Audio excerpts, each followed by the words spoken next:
Hey, I'm Dr. Susanna Bozzoni, and today we're going to talk about sweet swaps, how to treat yourself without sacrificing your health. So why do we care? Well, we know that refined or added sugars are bad. They're bad for your health, right? Why are they bad? Well, they're actually converted in your liver to fat, so contributing to weight gain, but also driving insulin resistance or diabetes and fatty liver. So this process of refined sugars driving insulin resistance is magnified when this sugar is combined with saturated fat, aka sugar and butter, the foundations of almost all baked goods in history.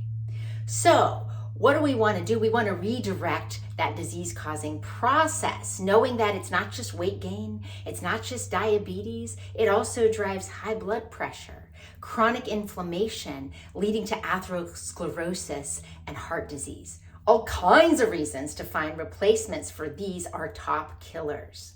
So what are the main things we want to look at to replace in our recipes? Number one, refined sugar. We want to take that refined sugar and replace it with a whole, fiber-rich, nutrient-dense plant. Something we know fights all of those aforementioned diseases. So we're going to learn how to do that. We also want to address the saturated fat, that is the butter or even the coconut oil. How can we replace that with something that fights disease? Okay, so we'll talk about that. And finally, why do we want to do this? Not just to help our health destiny redirect itself, but also to sneak in some health promoting options for those undoubtedly dubious people in your family. Maybe it's a child, maybe it's not, that don't seem to recognize that eating healthy can be undeniably delicious. So this is the way that I look at a recipe and start to replace options to fight disease. Number one, I look at the sugar source, right? So if we're looking at a recipe for muffins or bars or brownies or cookies, these are great slam dunk replacements. Look at your sugar source. Often that's a white refined sugar. So first thing you can do that requires no replacement, that's better but not best, is cut that sugar in half. The recipes today are geared towards these ridiculously high sugar palettes. So let's start driving that down. But my favorite alternative is to actually sweeten these things with something that has fiber and nutrients like dates. Incredibly sweet, but also fiber rich.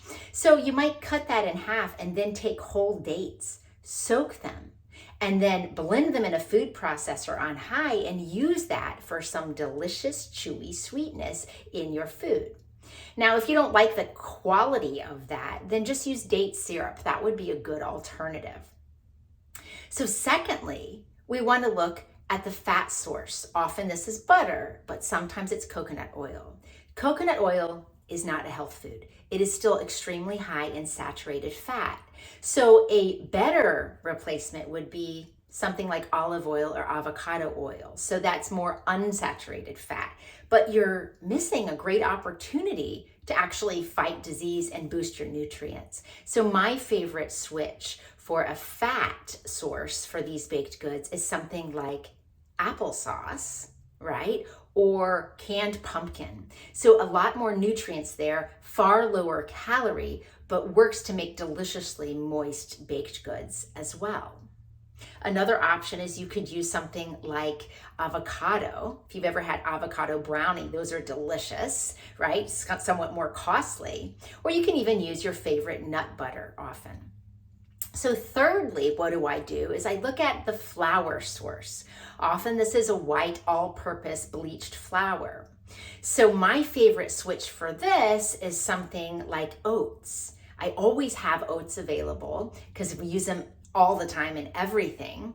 But you can take those and again pulse them in your food processor to make them whatever grade of flour, however fine the flour you want to make is, and that's going to be a much healthier alternative.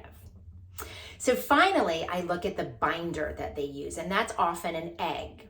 And while there's some controversy around the potential detriment to eggs, though they will certainly rise up your cholesterol, it's important to recognize that why deal with the controversy when you could use an option that actually fights disease, like ground flax, one of my favorite hacks. So ground flax can be converted to a wonderful binder known as a flax egg. So you take 1 tablespoon of ground flax combined with 2.5 to 3 tablespoons of water. Let it sit for about 5 minutes and you'll find that it's converted to this gel. That gel is a fantastic binder. It's also this wonderful source of soluble fiber. Ooh, how we are going to fuel our microbiome to produce the environment that fights disease, that reduces inflammation by driving short chain fatty acid production. Well, that's it, right? So why not use that instead? One little caveat here is that these kind of flaxes don't work as well as a binder for some of your gluten-free flours like almond flour. So for those, you might want to play around with some other options that you can use instead of ground flax, like 1/2 of a ripe mashed banana works really well. 3 tablespoons of your favorite nut butter also works. You can use chia seeds if you prefer those over flax seeds. So you've got plenty of options to use as egg alternative that also have fiber and nutrient density. So I hope that this helps you fight disease, fuel health, and still treat yourself to something undeniably delicious. Have a wonderful day, and thank you for your time.